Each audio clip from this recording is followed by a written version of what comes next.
So this weekend at South by Southwest, the festival there, Democratic presidential hopefuls gathered to make their early pitches to voters alongside some of their Republican colleagues. Evan Smith is the CEO of the Texas Tribune, partnered with South by Southwest to host a two-day event this weekend. It's called Conversations About America's Future, and he joins us now. Good to see you. Hi, how are you? All right, Evan. So first of all, what was the goal of Conversations About America's Future, and what stood out to you the most from this event this weekend? I think all of us need to be in rooms around this country with people we agree with and disagree with, talking to people we agree with and disagree with. And the idea was to get as many public servants with visions for the future of the country in a room over the course of a weekend as possible, get a bunch of people in the audience to listen to them and have them articulate what they think the next couple of years or the long-term future of the country ought to be. And so we invited quite a few more people than we actually had. We only had 9 slots over the weekend. We ended up with 6 Democrats either running or thinking about running for president. We had 2 Republicans. One is likely going to challenge President Trump. Another one is mentioned as a possible challenger. And then we had House Minority Leader Kevin McCarthy, who was obviously not running for president, but as a Trump surrogate. We kept joking it was Kevin McCarthy for the defense, Your Honor. You know, the first 8 got to take their cases, and then Leader McCarthy got to effectively rebut those by articulating a vision consistent with the incumbent's own vision. So it was really, you know, these were 60-minute conversations, deep dives into issues and into politics. And what an opportunity to see these folks up close at this stage in the race and get an intimate view of what they think. So, you know, it's very early in sort of campaign season, but already there are a number of Democrats vying to get, you know, some face time. So they're trying to sort of carve out their own space, right? Trying to figure out, you know, what will make them different than the other person. Did you see anything emerge from these conversations, whether it's sort of a particular camps or particular focuses? Yeah, I think there's obvious, you know, the most overused line in this campaign so far, and it's early, is everybody has their own lane, right? What lane is everybody in? There's a sense that the party, the Democratic Party, has moved further and further left. And there were certainly candidacies and candidates who are happy to occupy that leftmost lane. Elizabeth Warren, who was at this festival this weekend, really leveraged every opportunity to connect with a very progressive audience. And the room over the weekend for Elizabeth Warren's talk was the fullest at any time. I mean, you had people hanging from the rafters for Elizabeth Warren. This is Austin, Texas, after all. Elizabeth Warren probably saw this correctly as a home game in that respect.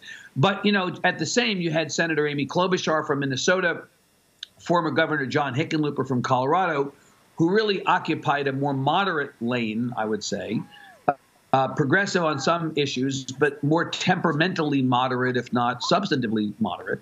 You had a former mayor in Julian Castro and a current mayor in Pete Buttigieg who talked about their own experience as chief executives of cities and how that experience was relevant. That was pretty interesting. They kind of have a slightly different lane than some of the others.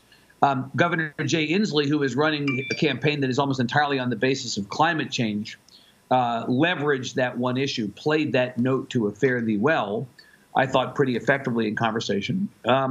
You know, Governor John Kasich was here as a Republican who has challenged Donald Trump in the last election, is thinking about it again. And he was classic Kasich, punchy and prickly at moments and, you know, willing to say the hard things or make uncomfortable conversations come to life. Bill Weld was here. He is thinking about running, the former governor of Massachusetts, as a Republican against Donald Trump. He was quite differentiated. I think every candidate had something to say, had something to offer, and that's maybe the most important point. Is everybody came and filled those 60 minutes with ideas, and you walked away more engaged and more informed about where they stood and about the possibilities for the country.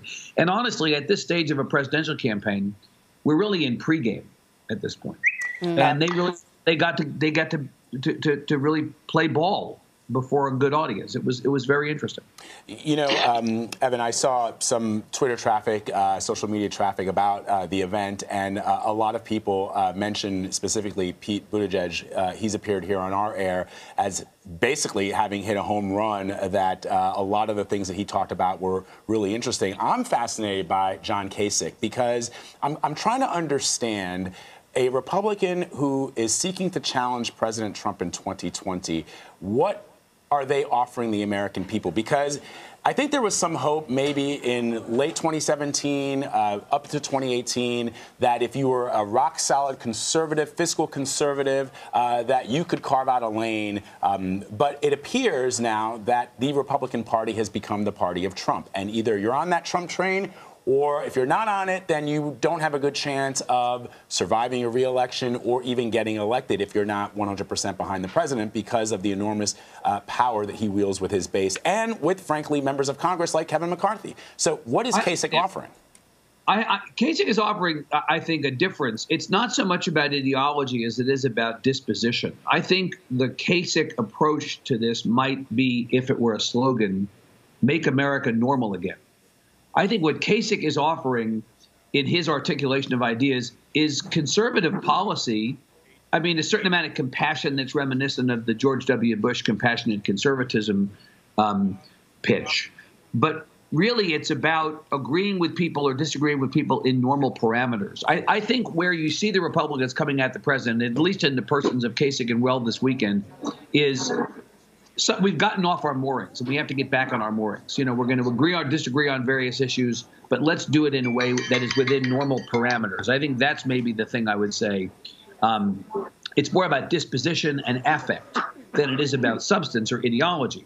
And, you know, a name who has not been mentioned in our conversation today so far, Beto O'Rourke, in some respects, if he does get in this race as expected in the next couple of days, is likely to prosecute his campaign in a similar way. Just as he ran in the Senate race against Ted Cruz, a campaign that was almost entirely about aspiration and inspiration and disposition, not about issues and ideology so much.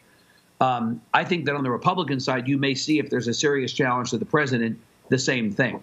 We can disagree, liberals and conservatives, Democrats and Republicans, on issues and ideology, but let's do it in a way that looks something more normal than what we think is going on now. And I think in the case of Congressman O'Rourke, his point of differentiation against the other Democrats in the race, and there are so many of them, it's hard to keep track at this point, may be that he runs more of a campaign of aspiration and inspiration rather than getting into left versus right within the party.